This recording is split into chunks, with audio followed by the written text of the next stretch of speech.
We would go through them together, and I would take his civics test. Civics, man. I like that class.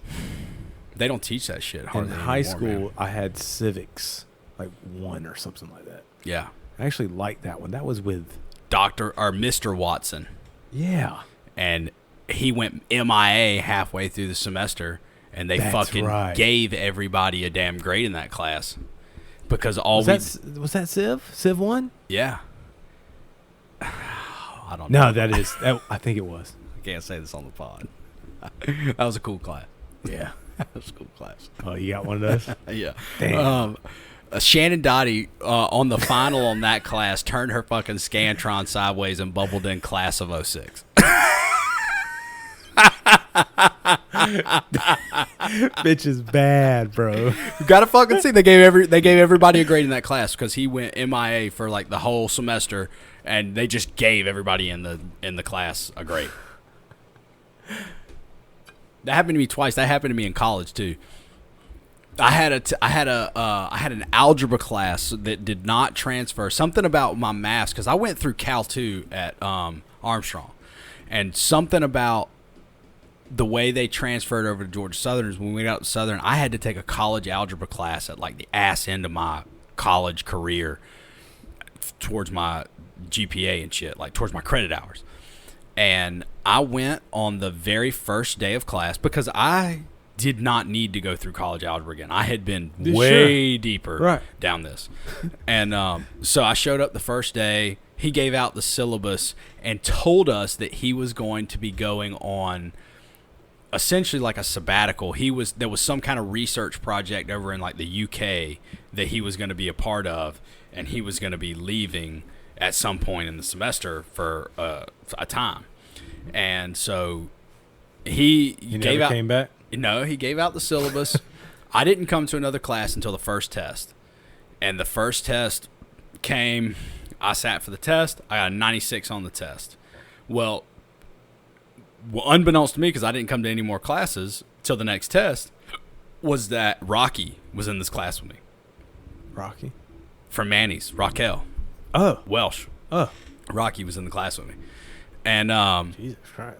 Right. I mean, that's how far apart we are in age. She was taking it coming into college. I was taking it on the ass end of my career.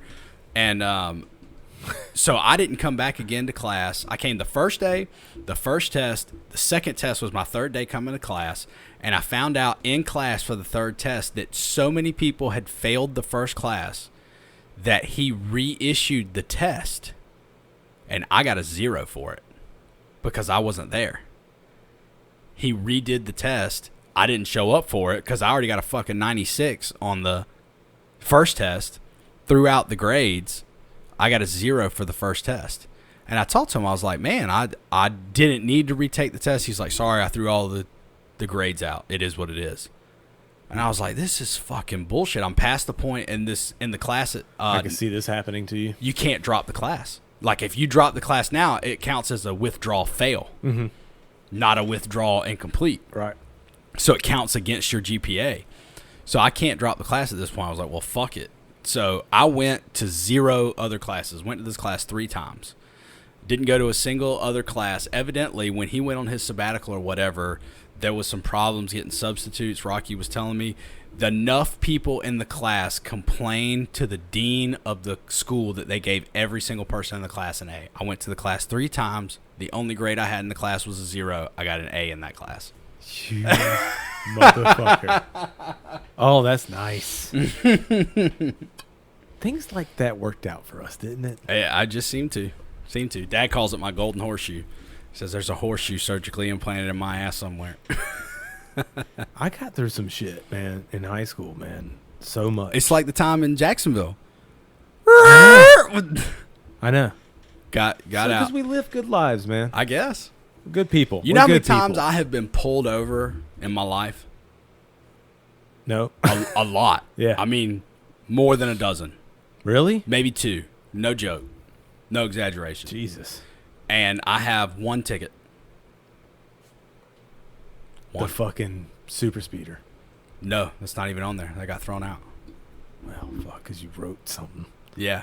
That's fucking crazy. So, I guess I could tell that story. So, I was in the Corvette. I was riding down 80, Highway 80, heading east in Pooler. Just crossed over Roger Street. I'm going up. I'm sitting at the light at Burger King on 80. And I'm in the right-hand lane. There's a lady in the left-hand lane next to me. The light turns green. I'm getting on the 95. So what is there? 100 yards between that light and the next light. It's right. I mean, it's the next thing. Yeah, next thing.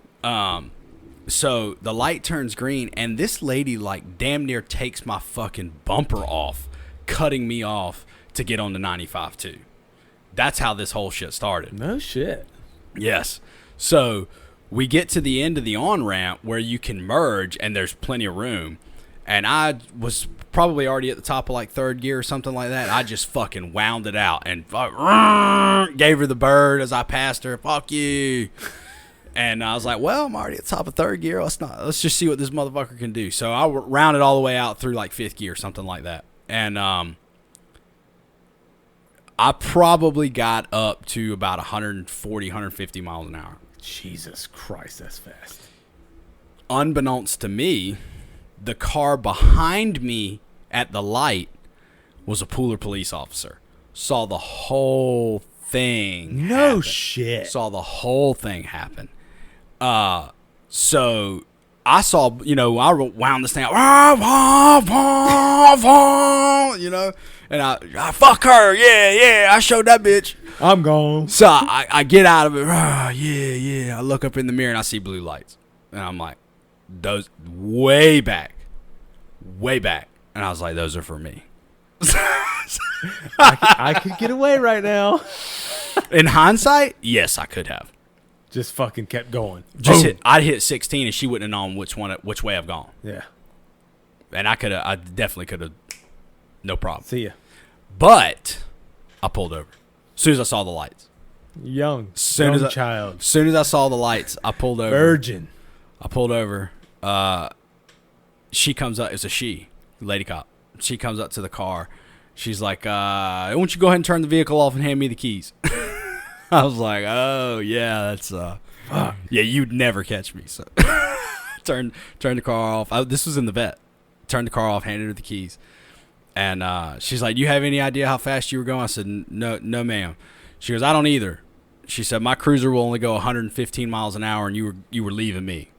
I said, yes, ma'am, you'd never caught me at that speed. I didn't say that. Yeah. I didn't say that. Yeah, right. I was like, yes, ma'am. Yes, ma'am. So she's like, you been drinking tonight? I was like, no. And I hadn't. I was just stupid. I was probably, we were in Statesboro at this time. It was 2008. So I was 20, something like that. Okay. 20. Okay. And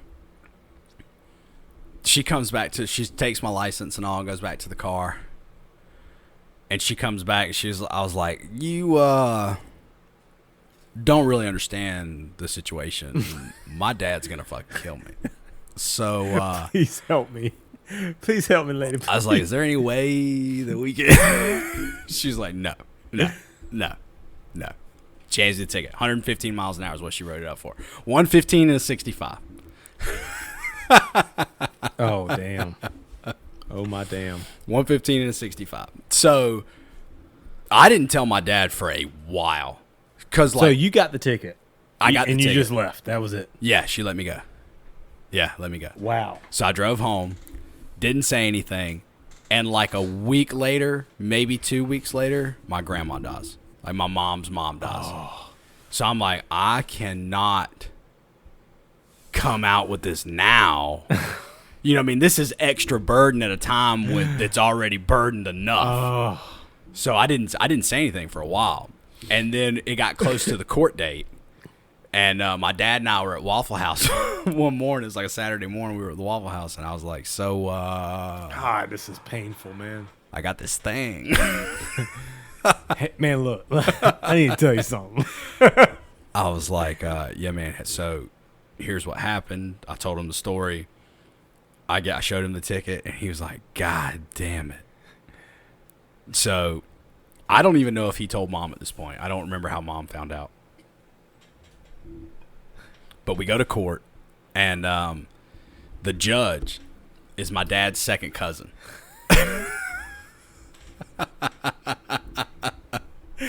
So you know we're fucking like fist bumping and shit.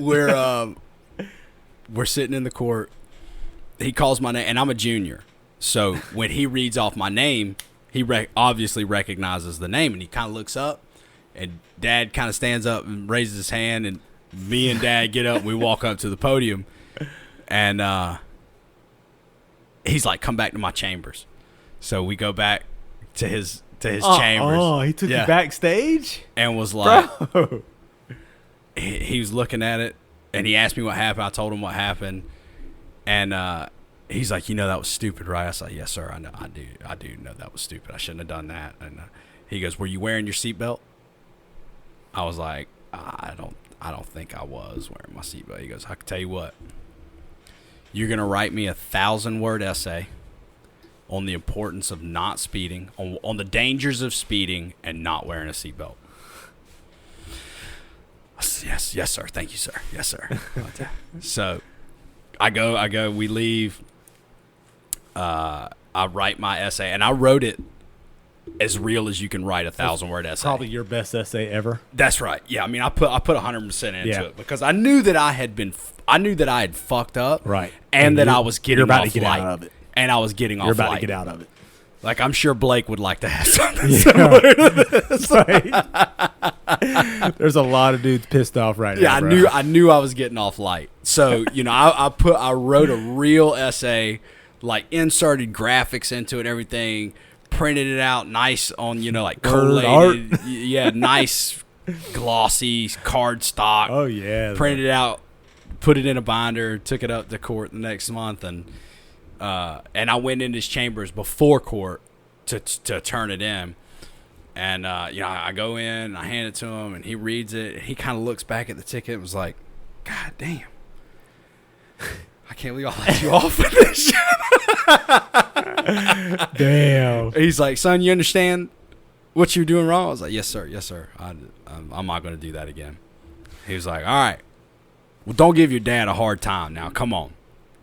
Get out." That was the end of it. That was the end of it. You know, I had to pay like, what was it, $200? Thanks, cuz. $200 for. He'd never met me before. Like $200 in court fees, something like that. That was $200 in a 1,000-word essay.